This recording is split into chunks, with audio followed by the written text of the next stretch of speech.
Welcome back, my friends. I'm so excited. As usual, I have my good friend Jeremy tonight, and we have a very special guest as well.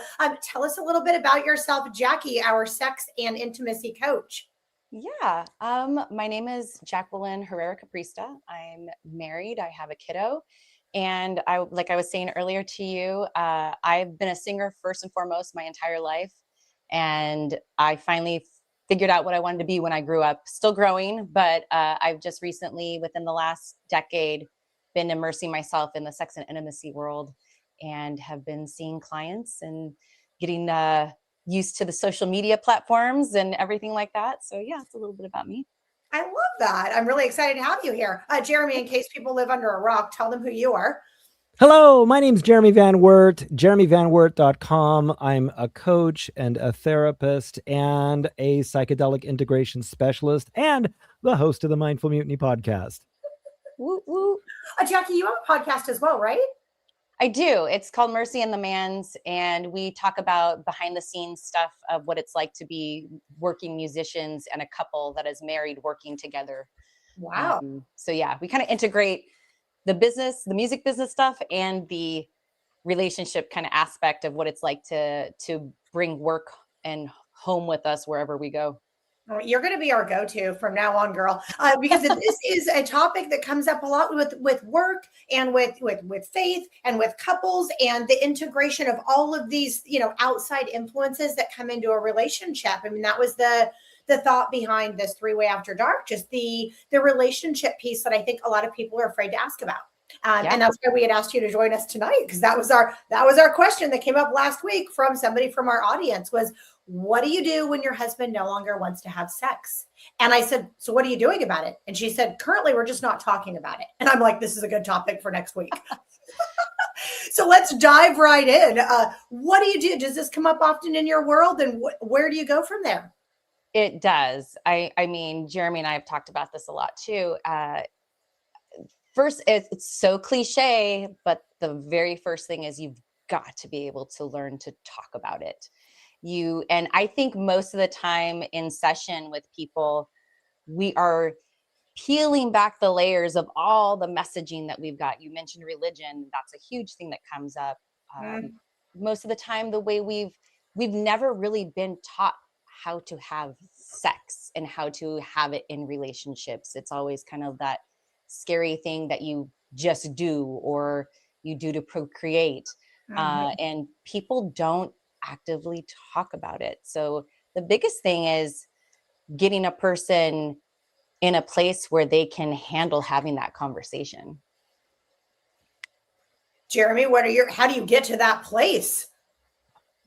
I'm seeing this also from the perspective of the different stages of life. And there's, of course, the fun stage, which is the early stage of a relationship. And then there's the we have children now stage.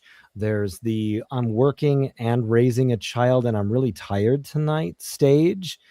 And then what I even had a conversation today with a client about is I want him to initiate. He wants me to initiate. We're at this kind of stalemate in this. And that's really common where there's a desire for something to feel fun and both people are tired, both want something from the other. And it almost feels like, is it inauthentic if we schedule this or if we're talking about it? And I know that one of the great things about what Jaquelynn does is that she helps people break out of this kind of what should we do prison. Okay, so give us some steps for that. If you're in this, if you're in this predicament right now, and I'm going to stick with our example of, because you always hear the opposite. I hear the opposite all the time. But we're going to stick with the example of it's my husband, and you don't want to hurt his feelings. So how do you go about that first step? Right. Well, the first step is that though you can't leave your sex life up to chance. You can't just expect that it's going to just miraculously just all of a sudden just poof, all of a sudden it's going to be great. You do have to have a conversation, not in the bedroom, not when you're hungry, not when you're elevated. So again, it's timing. It's having a good space, schedule the talk. Hey, I'd really love to talk about some things that are coming up for me. You know, do you have space to talk about this? It's about, you know, what's going on in the bedroom, however you want to talk about it, our intimacy, our connection. Because he's the one with the low sex drive, correct? Yeah. The man. I mean, there's so many buzz killers. He could be stressed. He could not even realize that she's feeling that he's not putting out. So there's this disconnect where we're putting assumptions on each other. We really just can't. We have to treat that other person like the individual person that they are, and give them the generosity and the kindness that we would anybody else, and give them the benefit of the doubt that they're not holding out on us, that they're not finding us unattractive.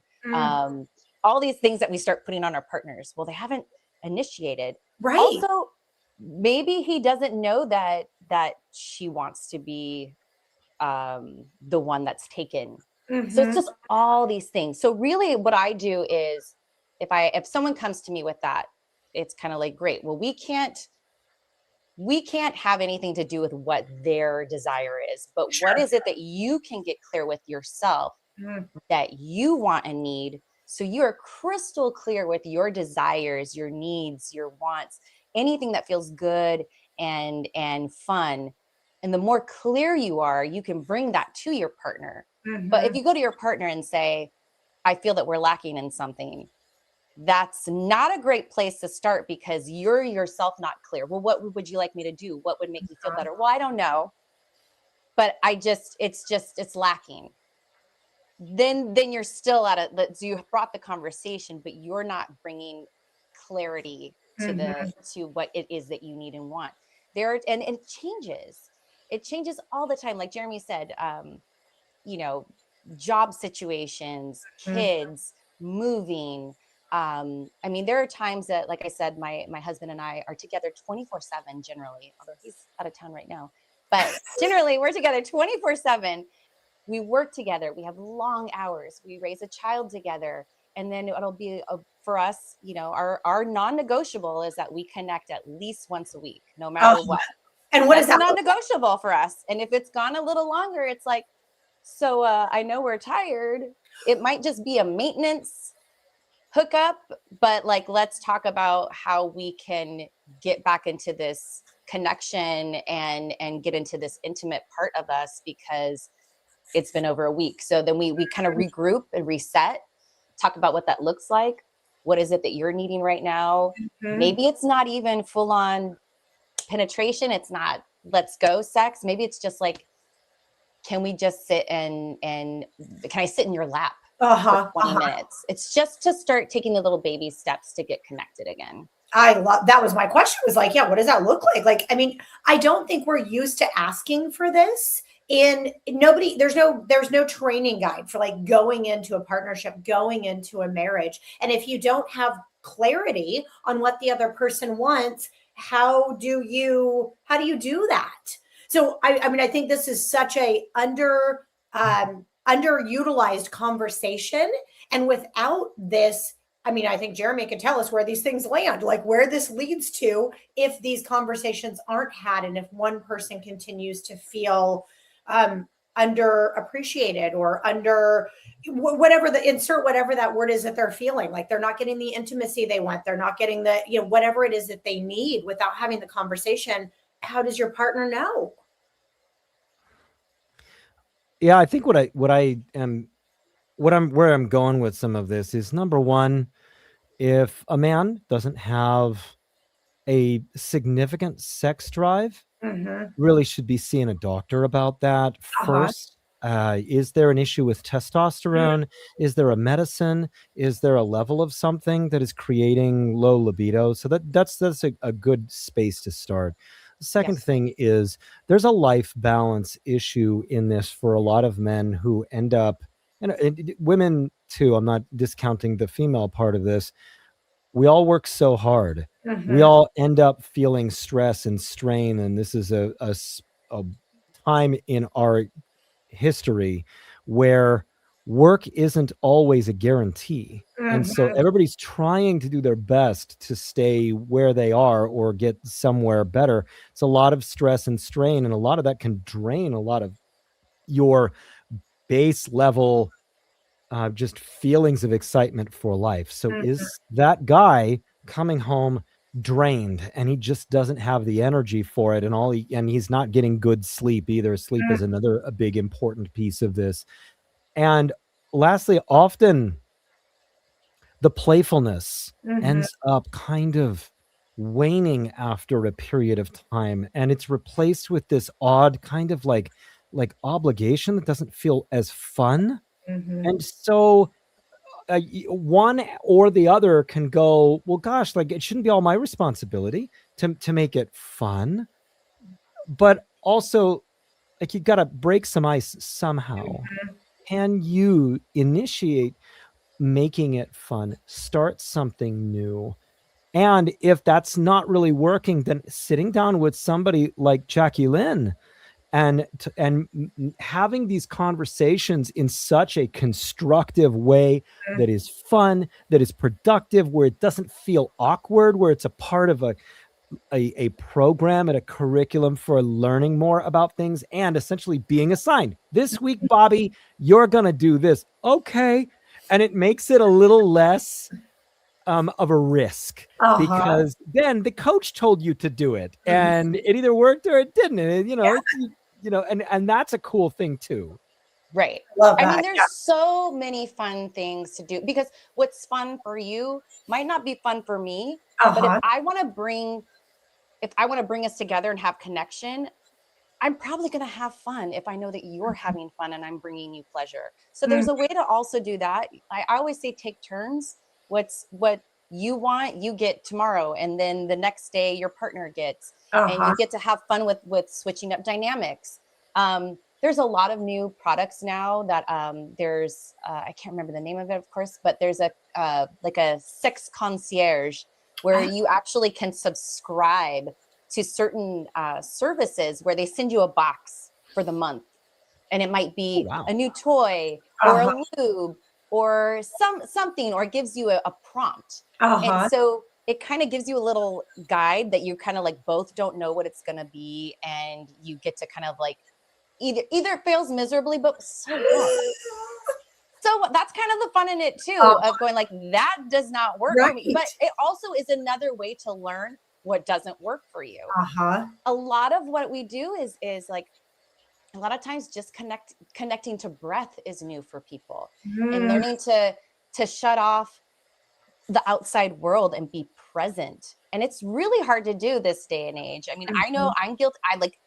I'm guilty of it myself. It's not always swinging from the rafters sex that I'm having, even though that's something that I'm helping others hopefully achieve. Uh-huh. Sometimes it is just maintenance and it's about connection.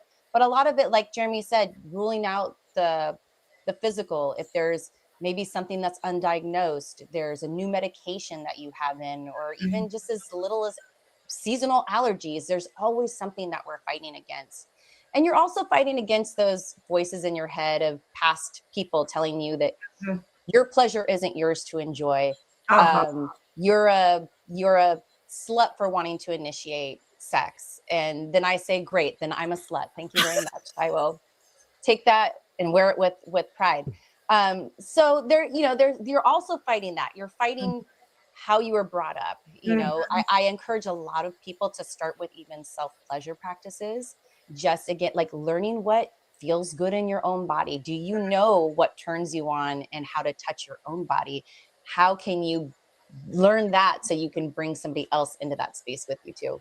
No, it's a really good point. And it sounds like it's a lot of encouragement for both sides to like get out of, because this is one of the things we don't talk about. I think, especially as women, there's a lot of focus on like, what you really want and having a career and how much money you're making. That's a big one that I think has been part of our society for a while. We talk a lot about that more openly than we used to, but sex is still something kind of taboo, and then you're dancing around this with a partner, somebody you vowed to spend the rest of your life with, and that's just not realistic. So like, what do you have a kind of package for this thing, or what do you call it when somebody comes to you and says, we've lost that spark? How do we get this back? What's the protocol? I mean, it's so different for every person because everybody brings their history and their baggage. It could be that, he's put on a little bit of weight and he's not feeling sexy. It could be that he's just got work stress. Maybe something's going on at work. Maybe he's found that he's attracted to somebody else and doesn't even know what to do with those feelings. There's a lot of these things of where we're like, we've partnered with somebody and now that's it. And we can't be attracted to anybody else. And then you have to wrestle with those feelings because we've made it that the partnership is kind of the only thing. And we kind of forget that there's this individual person still, and that this person is having challenges. This person is having feelings, turn-ons. And maybe there's shame. Shame is the worst. Shame is the worst libido killer. It is a relationship killer. If you can't come, like maybe he's feeling unsatisfied. Maybe he's hoping for a big one that men come to me is that they want to try anal play and they're afraid of bringing it up because they're afraid of being shamed or being scorned or being cast out or anything like that. Or does that make me gay or anything like that? So, I mean, maybe you don't know, but you won't know until you start having those conversations, and you have to be willing to be open to whatever comes up and that's the other thing. You've got to be willing to be open and have a growth mindset around this, that things are going to change. They're going to change year to year. They can even change day to day, depending on the circumstance. I mean, there's some times that I'm in the morning and going like, okay, tonight I'll see you, and then we get to that night and it's like, I mean tomorrow, because now I can barely keep my eyes open, There's some times that I even just tell my husband, I just want you to know that I thought of you 5 times in very different ways, and I want you real bad, but can we do it tomorrow? Like it's but there's a way to still, like Jeremy said, to be playful, bring the playfulness in. Remember to date your partner. I think that's the other thing that we get caught up with is like, we take for granted the day to day. We take for granted of the things. We make it's very important to us day to day. We thank each other for the little things. Thanks for driving the kiddo to school this morning.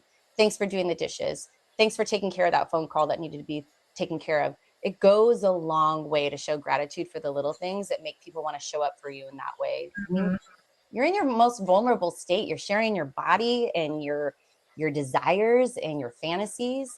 So yeah, there's a lot of stuff to unpack and talk about. And we've got a question in the comments here from Alan. What if it's been about 6 to 8 months since the last time, but there's still a lot of love between us? We both work opposite schedules. That's a tough one. What do you think? Yeah. Well, not all is lost.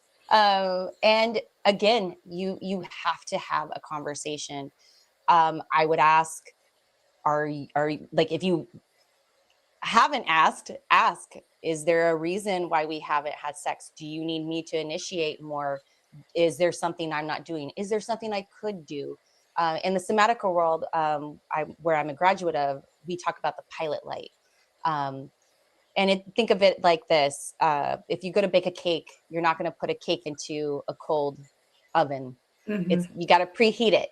So that's what we do with the pilot light. We're always somewhat on, so that when the time comes, it's not, we're just starting from zero. So it's a way to be connected to yourself. And that, again, the more you're connected to yourself, the better connected you can be to others. Have the conversation. Have it where, again, when you're not hungry, when you're not tired, when you're not upset, not in the bedroom, somewhere neutral, go on a date, go for a walk, bring it up, and watch a rom-com, something like that. Like, what about that did you like? What about that did you not like? Maybe we can incorporate that into our lives a little bit more. So it's just really important to have the conversations. It reminds me of that movie. Like one of my very favorite all-time movies is When a Man Loves a Woman, I think is the name of it, with Anthony Garcia and Meg Ryan. And they, like, the beginning of the movie, they pretend like they don't know each other, and he picks her up at a bar. And like, so fun that, and then you find out, of course, like, they've been married this whole time, they have kids, they have a mortgage, they've got all the same stresses that most married people have, but you don't know that at the beginning of the movie. You're like, I don't believe she's going for this, and he carries her out. Like, I think we lose sight of that as you get, deep in a relationship, and you lose the ability to have that fun. I mean, it sounds like there needs to be initial conversations that come up at the beginning that we're not afraid to have with people, especially someone who could be a partner, somebody who could be your spouse, that you're having up front to keep that, like, pilot light on, to keep those conversations going where it's not all of a sudden uncomfortable. How do you do that, Jeremy? Well, I'm sorry. I was reading I'm sorry. I missed the thread here. I was reading. Sorry. I was saying, like, how do you start those conversations at the beginning to walk into something that is always conversational, to walk into something where both parties' needs are always being met? How do you start that at the beginning instead of waiting until there's a problem 2 years down the line? It gets harder and harder as the problems get bigger and bigger. And when resentment creeps in, when bad habits creep in, it does become harder and harder to have it, to the point where it almost feels like it's impossible to have. And so oftentimes whether or not your partner is going to be receptive to a conversation like this. And that's why, if your partner might be more receptive to going to a space because you suspect that they have something that they need to share too about things, and you want to speak to a professional about it, because that can help break the ice a lot and make these conversations a whole lot easier, particularly, and this is what happens a lot, if there has been bumps along the road, if there's been misunderstandings, if there's been some suspected infidelity, perhaps, if there is, and this is something that I wanted to ask Jaquelynn about, the concept of pornography being something that is a distraction within a relationship. When you're dealing with a couple that has this as a distraction, pornography, how do you help that couple refocus, and that one person who has become distracted refocus on that? So you mean if somebody is relying more on pornography than connecting? Yes. Again, the conversation needs to be had, and it needs to be had in a way that's not, which is very hard, that's not accusatory or, again, shaming. Because the second you shame somebody, it's just going to be met with defensiveness, and you're just going to do anything you can to get away from that feeling and to push back. And again, it's also talking with the person that this came up recently. I actually did a post about it in TikTok of this person that said, well, I have a great sex life, so they shouldn't want to have porn on. And it was like, well, where does that messaging come from? Does it really bother you? Do you feel like you're being cheated on? Does it feel like that kind of feeling? Or is it just that you were told that that's not supposed to happen? Were you messaged that that's not good, that anything like that is bad? Because me personally, I don't think it's bad. If I wasn't getting laid because my partner was consumed, then yes, I would be mad and I would be upset. If he's not learning anything new to bring into the room with me, then that's a problem. But it's, again, a conversation. And where does that come from? Where does that feeling come from? Where do you feel it? And if that person is relying on just seeing porn or anything else, then you do have to have a conversation how it makes you feel uncomfortable and how you're feeling disconnected. Oh, we got another question. Can S and X become an escape? S and X. Can sex become an escape? Oh, I think that's what it. Yeah, S and X. I was like, do they mean S and X? Okay, yes. Let's reread that question. Yes, I think they meant sex. Can sex become an escape? Sex can become a way to deflect certain things in the relationship. You can absolutely, if you don't want to have certain conversations and you feel like you're just going to shut this person up because you can do that. I mean, I know people have done that. You can do that as a way to avoid having tough conversations, which isn't a great thing, because then there's this disconnect, right? And now sex is a get out of like you're using it as an avoidant tool. So it's really, really, you're on thin ice if you're doing that. That can happen. I have had to work on defaults that I have, because my thing before used to be, if we were fighting, we absolutely can't have sex, because that's a good one. If we're fighting, no. And then I realized, well, we're going to put this on pause because I want to have sex, but I can still be connected to you while I'm still upset with you, or we're working through something, or we're processing something.